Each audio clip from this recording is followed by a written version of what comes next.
नमस्कार, लोकमत भारत की खास पेशकश में आपका स्वागत है। मैं हेमंत शर्मा अभिवादन स्वीकार करें। राजस्थान में आगामी नगर निकाय चुनाव को लेकर राजनीतिक गतिविधियां तेज हो गई है। चुनाव की संभावित घोषणा से पहले ही भारतीय जनता पार्टी ने संगठनात्मक तैयारी को धार देना शुरू कर दिया है, जबकि कांग्रेस अभी अपनी चुनावी रणनीति को अंतिम रूप देने के लिए केंद्रीय नेतृत्व की स्वीकृति का इंतजार कर रही है। प्रदेश की राजनीति में निकाय चुनाव को आगामी विधानसभा चुनाव की तैयारी के तौर पर भी देखा जा रहा है। ऐसे में दोनों प्रमुख दल संगठन को मजबूत करने और मतदाता तक पहुंच बढ़ाने में जुटे हुए हैं। भाजपा ने चुनावी तैयारियों के तहत यूनिटी फॉर्मूला पर जोर देने का शुरू कर दिया है। जयपुर संभागीय चुनाव संचालन समिति की बैठक में पार्टी पदाधिकारियों ने स्पष्ट संदेश दिया है कि टिकट भले ही किसी एक नेता या कार्यकर्ता को मिले, लेकिन चुनाव पूरी पार्टी को एकजुट होकर लड़ना होगा। बैठक में संगठन महामंत्री अजय कुमार ने कार्यकर्ताओं से व्यक्तिगत दावेदारी और गुटीय मतभेद से ऊपर उठकर अधिकृत प्रत्याशी की जीत सुनिश्चित करने की आह्वान किया है। भाजपा संगठन को आशंका है कि टिकट वितरण के समय स्थानीय स्तर पर असंतोष और गुटबाजी सामने आ सकती है। इसे देखते हुए पार्टी ने पहले ही कार्यकर्ताओं और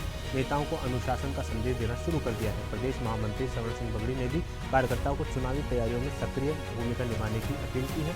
बैठक में चुनाव प्रचार को आधुनिक तकनीक से जोड़ने, सोशल मीडिया अभियान को तेज करने और विशेष रूप से युवा जयंती मतदाताओं तक पहुंच बनाने पर चर्चा हुई है। भाजपा ने विधानसभा स्तर पर चुनाव कार्यालय शुरू करने और स्थानीय मुद्दों के आधार पर रणनीति तैयार करने की योजना बनाई है। पार्टी पदाधिकारियों का कहना है कि चुनावी अभियान में जनता की समस्याओं और स्थानीय मुद्दों को केंद्र में रखा जाएगा। इसके लिए बूथ स्तर तक फीडबैक जुटाने और चुनाव संचालन समितियों के गठन की प्रक्रिया जल्द शुरू की जाएगी। वहीं कांग्रेस की चुनावी तैयारियां फिलहाल रणनीतिक समिति के गठन में देरी के कारण प्रभावित होती नजर आ रही है।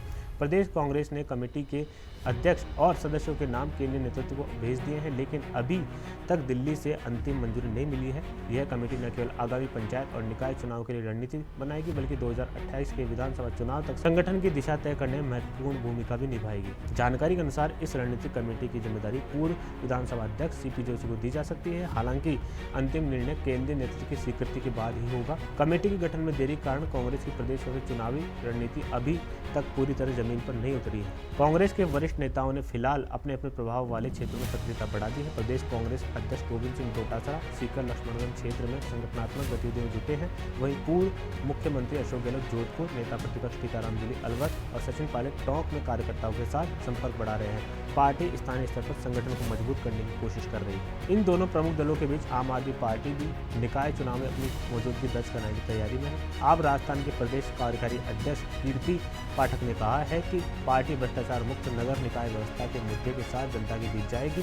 पार्टी प्रत्येक वार्ड की स्थानीय समस्याओं को चुनावी मुद्दा बनाने और स्वच्छ छवि वाले सक्रिय उम्मीदवारों को मैदान में उतारने की तैयारी कर रही है। राजस्थान के नगर निकाय चुनाव में भाजपा जहां संगठनात्मक एकजुटता, डिजिटल प्रचार और मजबूत चुनाव प्रबंधन के सहारे मैदान में उतरने की तैयारी कर रही है, वहीं कांग्रेस को रणनीतिक कमेटी के गठन के बाद अपनी चुनावी दिशा स्पष्ट करनी होगी। आम आदमी पार्टी की सक्रियता से मुकाबला त्रिकोणीय होने की संभावना बढ़ रही है। आने वाले दिनों में टिकट वितरण, उम्मीदवार चयन और स्थानीय मुद्दों पर दलों की रणनीतिक चुनावी तस्वीर को और स्पष्ट कर देगी।